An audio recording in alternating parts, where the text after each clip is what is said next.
Help me to reach 2,000 subscribers. The first time I heard the word betrayed was from her mouth, except she wasn't talking about me. She was reading aloud from her story, her soft voice wrapping around words that made the women around her sigh and nod in shared indignation. He was a husband who stopped seeing her. He stopped listening, touching, wanting, she said. Her friends murmured, so true. I sat in the corner of that room, pretending to smile, my stomach tightening with every line she read. They thought I was just a curious husband tagging along to his wife's book club. None of them knew that the man in her story was me, and that the affair she'd written about wasn't fiction. 2 weeks earlier, Clara had laughed when I asked about her late nights. It's just the book club, Dan, she said, brushing her hair back. You could come sometime, but trust me, it's boring. You'd hate it. 22 years of marriage had taught me the difference between deflection and truth. But I wanted to believe her. I always did. I'd seen her through job changes, depression, and 2 miscarriages. She was my compass, and I'd built my world around her constancy. But lately, her compass pointed somewhere else.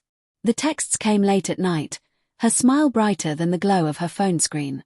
She wore perfume to read and came home smelling faintly of cedarwood, not the floral scent I gave her for our anniversary. I tried to dismiss it. I told myself she deserved her space. I told myself love, after 2 decades, had quiet seasons.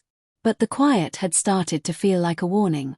The invitation came by accident. One of her book club friends, Lila, texted me instead of Clara. Can't wait to see you both tonight. It'll be fun having Dan meet everyone finally. That was the first I heard of being invited. Clara never mentioned it. I didn't tell her I was coming. I wanted to see, not accuse. Just see. When I arrived, the living room was warm with laughter and wine glasses. Clara froze for a second when she saw me, the edges of her smile stiffening before she kissed my cheek. Surprise, I said lightly. She recovered fast. Oh, everyone, this is my husband, Dan. He's finally joined the madness.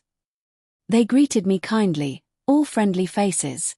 I recognized a few from her social media, co-workers, old friends. And then, sitting at the far end of the room, was him. Elliot. The friend from her office I'd heard mentioned casually over the years. A writer, she'd said. A mentor. Our eyes met, and I saw something there I couldn't name. Not guilt, not quite. Something heavier.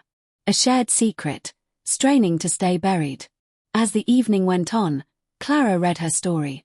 It was titled The Forgotten Wife. Her voice trembled with practiced emotion. The protagonist, Claire, was a woman whose husband neglected her, who sought comfort in someone who truly saw her. The affair was described as inevitable, tragic, poetic. Every word was an incision. The women around her nodded and clapped softly. Elliot didn't clap. He just stared into his glass, jaw tight. And then it hit me, the details. The subtle ones no stranger could invent. The late nights, the trips for inspiration, the time she said her phone was dead for 3 hours. They were all in the story. My throat tightened. My pulse pounded in my ears. When she finished, there was a soft silence, then applause. Lila turned to me, smiling. You must be so proud of her. It felt so real. I looked at my wife, who avoided my eyes. Yeah, I said quietly. It did. After everyone left, the silence between us felt alive.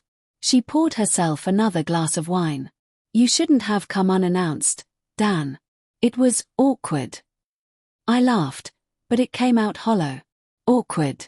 You wrote about your affair, Clara. You read it to me like I was a stranger. Her shoulders tensed. It's fiction. No, it's confession dressed in fiction. That's different. She didn't deny it.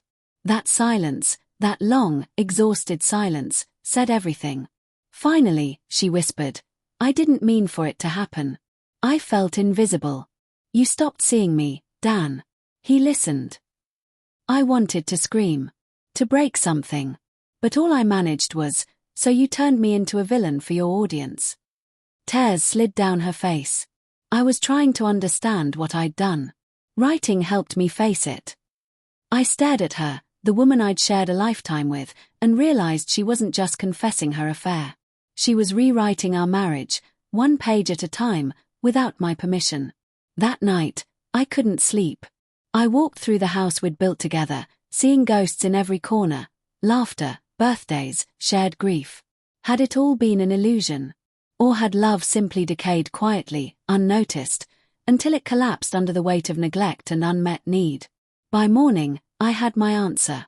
I printed her story, every page of it, and left it on the kitchen counter with a note. You wrote your version. Now it's my turn. Then I packed my bag and left. Weeks later, her story went viral online. I know because people tagged me, assuming I was the husband who learned to love again. They didn't know she'd changed the ending. In her version, the husband forgave her. They rebuilt their love. But I never went back. Instead, I wrote my story. I called it The Fiction of Us. It wasn't bitter.